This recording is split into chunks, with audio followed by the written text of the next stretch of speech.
Hello everybody, it's Red, welcome back to Pokemon Generations. This is Pokemon Yellow and this time, we're finally gonna take on Cerulean Gym. But before we do that, I just want to organize my items real quick. The SS ticket, we're not gonna be using it for a little while, maybe a couple episodes. These two TMs, not gonna teach them to anyone right now. The nugget, I'm also gonna deposit that. I'm not gonna sell it right away, I'm gonna save it for a little something. But yeah, I'm gonna deposit it. Escape ropes, I'm gonna keep them in hand just because, but we're not gonna enter any dungeons right now, so don't worry about them. Potions, I'm gonna keep them in hand just because we're going to be taking on a gym. Antidotes, not necessary, and Pokeballs also not necessary. So I'm just gonna organize my inventory real quick and be right back. Okay, we're back, our bag is cleaner, and it is time to take on the gym. Now, before actually going into the gym, I just want to point out that you don't actually have to take on the gym right now. You can wait a little bit if you want, but yeah, I'm just gonna do it because we're right here. The only thing that you need in order to progress with the story is to pick up the SS ticket from Bill. Once you do that, Officer Jenny is gonna step off the house and she's gonna be like, oh, these poor people were robbed. We're positive that Team Rocket's behind this terrible deed. Yeah. Okay. So if you go inside the house, yeah, the house is burgled, the girl's gonna say, Team Rocket must be trying to dig their way into no good! She's hinting at something that we'll take a look later. We'll take a look at later. Those miserable Rockets, look at what they did here! They stole a TM for teaching Pokemon how to dig holes. That's interesting. Cost me a bundle, okay. And then you just leave through the backside and then you follow the path right over here. You're gonna have to fight this grunt, but really, not a huge deal. I'm just showing this to point out that you don't actually need to beat Misty in order to progress with the story right now. There will come a point where you will have to beat her, regardless of when you do it. But yeah, you can even take on the third gym before taking on Misty, but you can do a lot of other things. So in Pokemon Red and Blue, as I said, this gym can be really difficult if you start off with Charmander, maybe. Squirtle, yeah, a little difficult, but with Bulbasaur should be no problem. Since we start with Pikachu, this gym is going to be extremely easy, so I'm not worried in the slightest. But if you start with Charmander, you may want to consider taking on the gym after you do the stuff that comes after the gym. So, you know, backtracking a little bit. And here in the gym, there is only one trainer that is required, and you can see her right here. If I walk one step to the left, I'm gonna end up fighting this girl. She is the only required trainer in this gym. You can't fight Misty unless you defeat her, that girl right over there to the left. Misty is right up here, just sitting there by herself. And there's also the swimmer.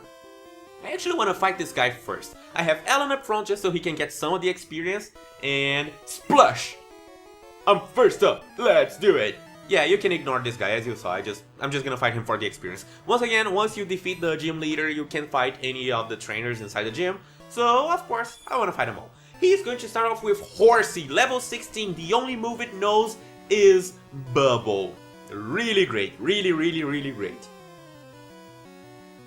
Of course, I don't want to fight it with Alan because, well, Alan is a water type? Well, Alan's a water type? What am I talking about? Alan is a fire type. Fire is weak to water, so I don't want to take Bubble to the face. I'm just going to send out Tettle. I'm going to avoid using Zoo because if I do, this whole gym is just going to be ridiculous. So I'm just going to be focusing on using Tattle. Of course I miss my Mega Punch. So yeah, I hope you guys have yourselves a drink. I have with me some nice thematic water. Pretty cold water. Very delicious. Keep the moist keep the...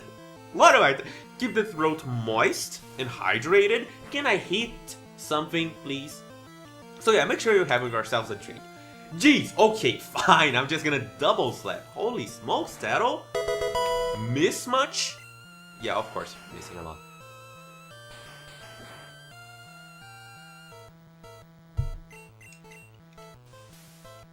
Jeez, I'm pretty sure one Mega Punch would take down this Horsey, but since I can't seem to hit it with Tattle, I'm just gonna double slap it. I'm just gonna have to heal right after this battle. Great. Oh yeah, by the way, because of the thing that happened, I ended up having to restart my game again. I hope you watched that video, otherwise you're just gonna be a little confused. And yeah, Tattle ended up learning Double Slap. Oh, and Alan grew to level 15. Nice, learned Leer. Okay, good move, don't really care about that. Next up, he's going to send out Shelter. Once again, I'm going to switch over to Alan. And this Shelter doesn't actually have any water type moves. So using Alan to fight it is not gonna be dangerous at all. Shelter is basically a physical tank, but since I don't have any good special attacks to use against it, look at that critical. I'm just gonna keep scratching it until I kill it. I'm just gonna cut off the rest of this battle. As I said, Shelter doesn't have any water moves, so I'm not worried at all about fighting it with Alan, but yeah, it's gonna take a while. I'll be right back. That can't be! Oh, of course it can be. You were only using withdrawal with your Shelter. I'm not actually gonna heal right now. Taro did take a beating from that horsey because she couldn't hit that Mega Punch, but hey. Next up, I want to fight this girl. As I said, she is mandatory. Once you walk into this square that you need to walk into to fight Misty, then she's gonna fight you. I'm more than good enough for you! Misty can wait! Okay... if you say so. So yeah, she's gonna fight us. She only has one Pokemon, which is Goldeen. Goldeen is a little bit on the aggressive side of water-type Pokemon, but once again, this Goldeen doesn't really have any water-type moves, so I'm not too worried about fighting it with Alan. I hope I can take care of it. It is gonna be a little powerful, a little more powerful than Alan because it is level 19, I'm only 15. And it's using Tail Whip, which lowers my defense. Its one move is Peck, which deals, of course, physical damage because it's a flying type move, but I don't know if... Oh, and it also has Supersonic. Please... fine, I'll switch out. But yeah, Supersonic, Tail Whip, and Peck, so I'm not really worried about this guy. And one Mega Punch to do it. If I can hit it, come on Taro, come on. There we go. Battle's over.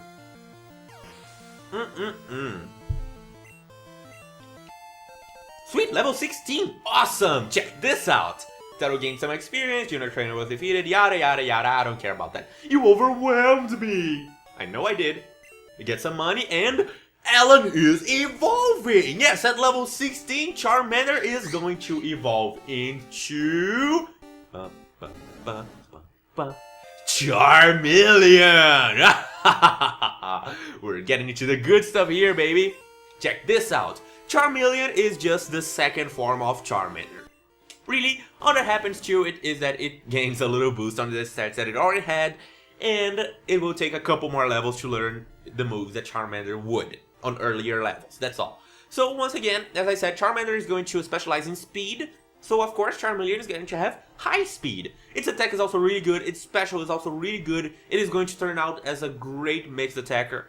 Its defense is going to be a little lackluster, but Charmander's speed... Oh, what? Charmander's thing is speed, so Alan is turning out pretty good if you ask me. And yeah.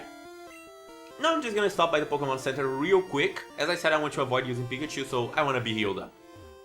Save the game before I'm facing Misty if you want. I don't really care about that. Let's take her on. How are you feeling about that, Pikachu? Pretty darn excited. Let's do this. Hi, you're a new face. What's your policy on Pokemon? What is your approach? My policy is an all-out offensive with water type. Oh, tell me about that. Pokemon. Yeah. Misty, the world-famous beauty, is your host. Are you ready, sweetie? Ha, I was born ready, sweetie, to take on Leader Misty, the water-type gym leader. She's going to start off with Staryu, level 18. Only knows Tackle and Water Gun. Because of that Water Gun, I don't want to fight with Alan at all, so I'm going to switch off to Taro. Staryu is kind of a strong Pokemon. It has good defense and special, so it is really tanky. But unless you have something that is super effective, it's better to just use physical moves. Unless she does that. I forgot that she had an X defense. I definitely forgot that she had an X defense.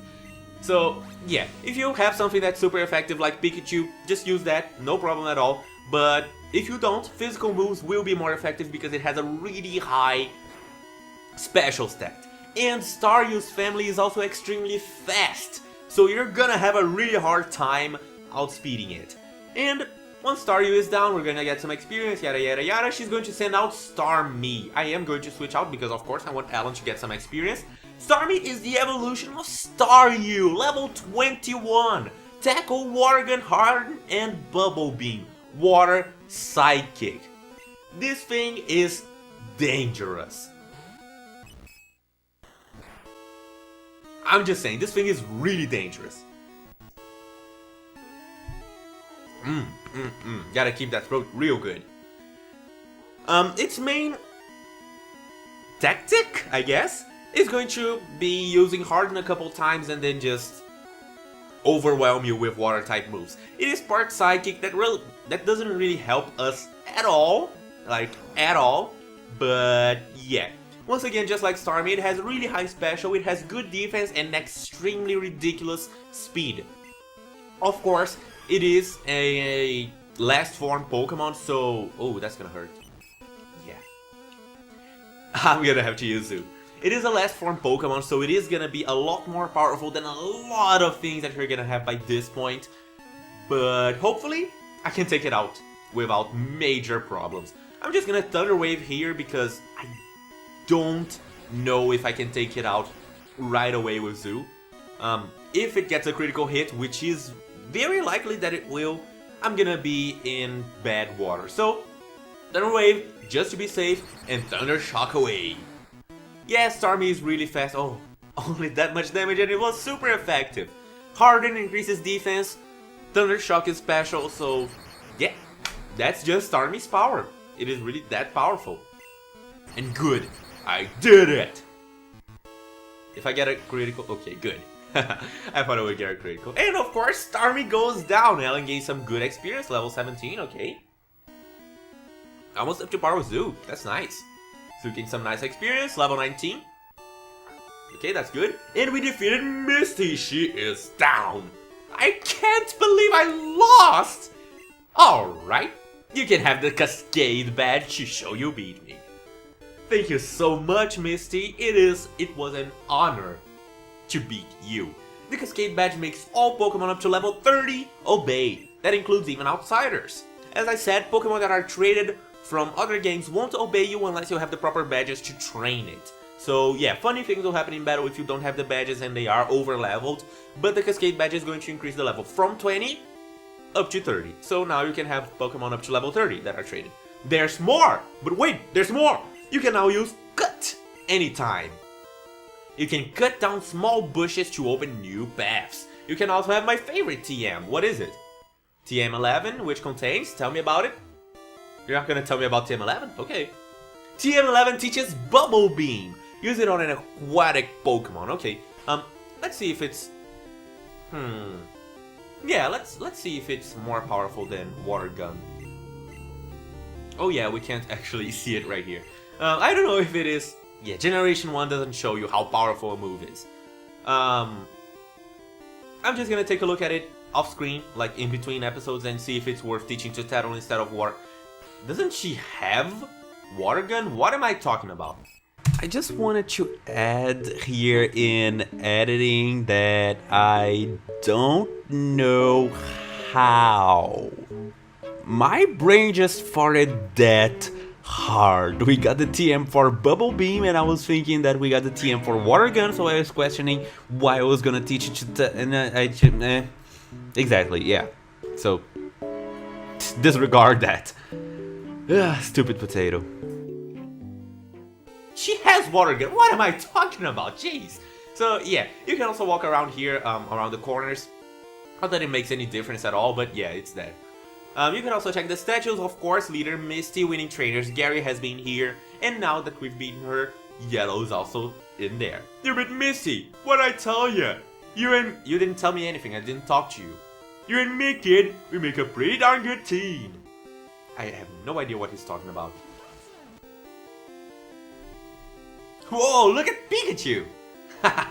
He's literally static right now. I'm just gonna stop by the Pokemon Center real quick now that we have defeated Misty, and it is time to move on. Now, as I said, you don't really have to beat Misty right now. You can just skip her for now. But yeah, because we're going to need Cut for something later on, you have to beat her at some point. So might as well do it now. Unless, of course, you don't think you have the proper team to do it. Yeah, Pikachu's just the same. So once you walk past this guy, it doesn't matter if he sees you or not, he's gonna stop you and be like, "Hey, stay out! It's not your yard!" Huh? Me? I'm an innocent bystander! Don't you believe me? Of course not. People said you're a rocket grunt, so I'm gonna fight you, Mr. Rocket Grunt. Or just Rocket. He's going to start off with Machop. Oh boy, it probably knows Karate Chop. I'm just gonna Amber and hopefully take it out with 1 or 2 hits and not die to Karate Chop. Here we go. It's a critical hit. Oh, it wasn't a what? There's like a 1% chance that it... What? And I get a critical. Okay, that was a good critical. How did those Karate Chops not land a critical? That's like a 1% chance of not landing a critical. Okay, fine. Next up is gonna send Drowsy. Drowsy is a Psychic type Pokemon. Psychic types are pretty strong, but I'm not too worried. I think Scratch will deal more damage than Ember. Maybe not because same type attack bonus. Let's see. Oh, it is so little damage. And it's gonna use Confusion. Confusion is a Psychic type move, so it is kind of dangerous to be fighting, so... Oh, critical hit. Please don't die, please don't die. No, and it got it. Great. You get... That'll do your thing, you just Mega Punch it. Drowsy's defense is not the best, it is kind of the best among Psychic types, but it's kind of poor if you ask me. And Turtle grew to level 22, sweet. Nice, looking good. And we defeated Rocket. Stop! I'll give up! I'll leave quietly! And we got some money, of course. Okay, I'll return the TM I stole! And we recovered TM 28! Woo! I better get moving, bye! And he separates. He's a wizard, Harry. Okay, I got your TM. I figured what's lost is lost. I decided to teach Diglett how to dig without a TM. Oh, so you're not gonna need the TM? Can I keep it? Team Rocket must... Yeah. Huh. So yeah, once you beat that Rocket, you're gonna get TM28, which contains Dig. Dig is a great move, ground type, 100 power. It doesn't need to charge, but while it's charging, you're invulnerable, so its only problem is that it's predictable. Aside from that, it's just a great move overall. So now that we've done all that, I think this is a good time to end things off. So next time on Pokemon Yellow, we are going to continue down from Cerulean City into Route 5 and move on with the story. Thank you guys for watching this one, and I'll see you next time. Goodbye. How are you feeling, Pikachu? Static. Bye-bye. In today's end card, we're going to be talking about critical hits. Now, if you ask me, critical hits are pretty straightforward. If you land a critical hit, it means that you deal more damage. That's the gist of it. But there are some specific things that were kind of wonky when it comes to Generation 1. I'm pretty sure all of them were fixed in Generation 2.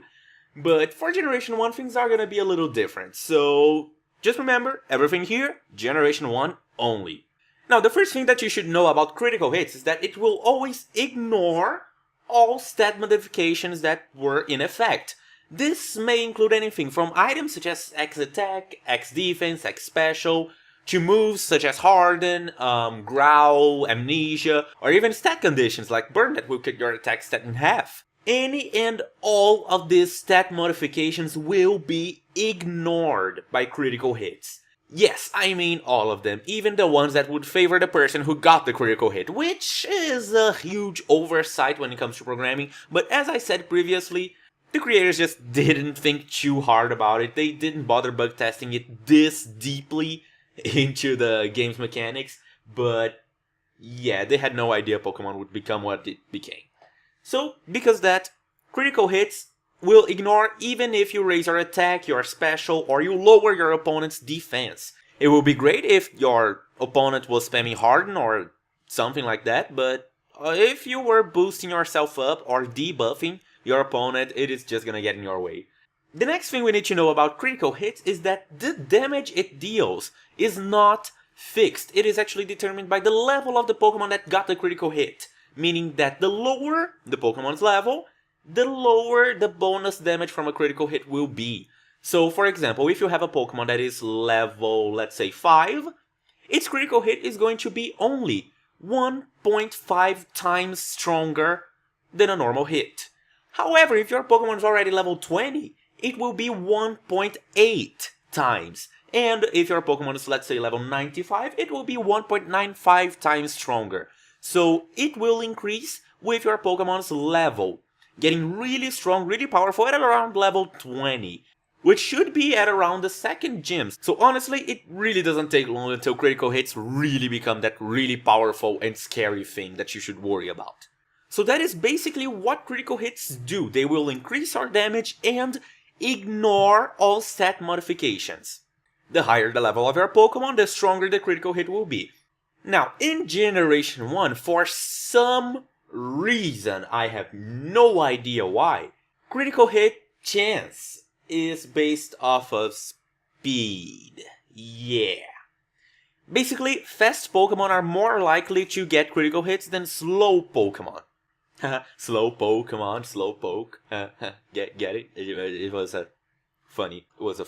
So you might be thinking that the chance of getting a critical hit it would be something flat, like 10%, 5%, 1.6%, or maybe 12%, something like that, but no. In Generation 1, it depends on the base speed stat of your Pokemon species. So take for example Pikachu, a Pokemon that has 90 base speed. The chance of any Pikachu at all getting a critical hit will be 90 divided by 512. That will give you the percentage of how often you will land critical hits. Remember that this is just a chance, it really doesn't mean anything. You could get really unlucky and never get a critical hit.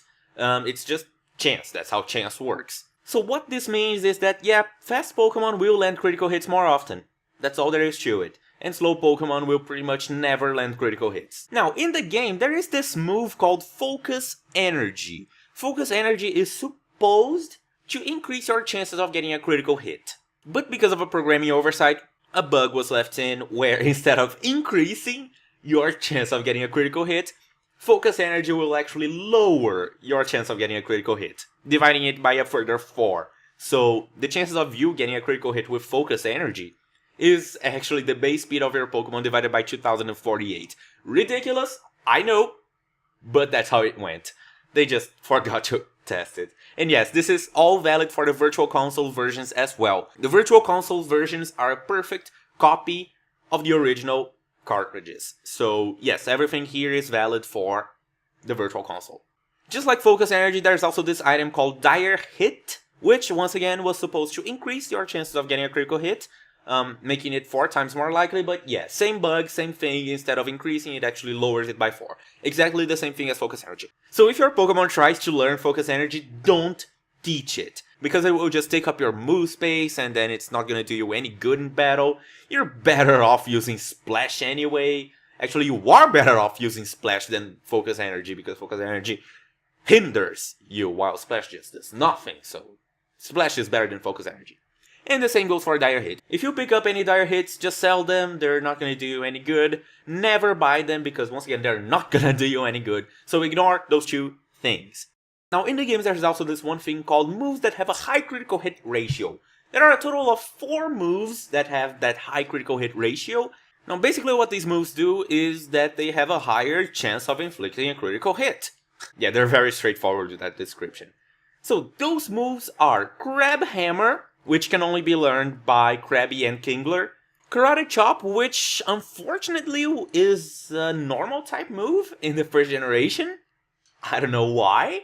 Yeah, it's not fighting, it's normal, so keep that in mind. Generation 2 it was changed, but yeah, normal type move for now. The grass type move Razor Leaf, it is special. It doesn't matter if the move is physical or special, critical hits will affect those moves in the very exact same way. The only difference is, of course, how the damage is calculated.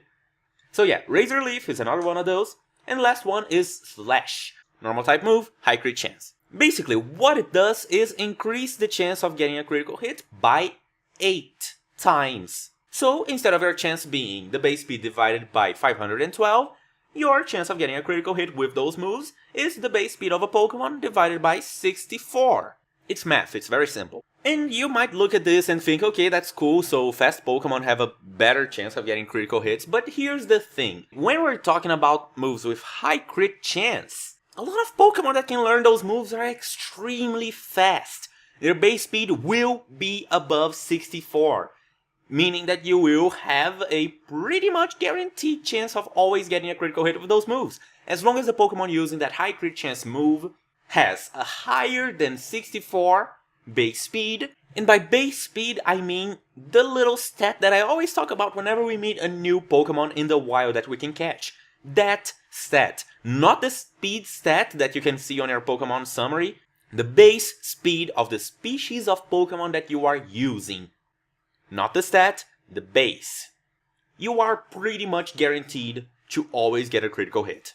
You won't always get it because the game generates a number between 0 and 255 and then it compares with another number that we calculate using the speed that is also between 0 and 255, and the number generated has to be lower than the number calculated. So if you get 255 and 255, that's a tie, they're equal, not a critical hit. So yeah, there's a slight chance that you won't. But as long as the Pokemon using that high crit chance move has a base speed higher than 64, you are pretty much guaranteed of always getting a critical hit. And of course, when it came to Generation 2, they just switched it all up to, hey, it's always going to be double damage, regardless of level, and the chance of getting a critical hit does not depend on speed anymore, it's always fixed. So, there. Things are just overly complicated in Generation 1, it's something that we have to deal with, but hey, it's kind of fun to look at it actually.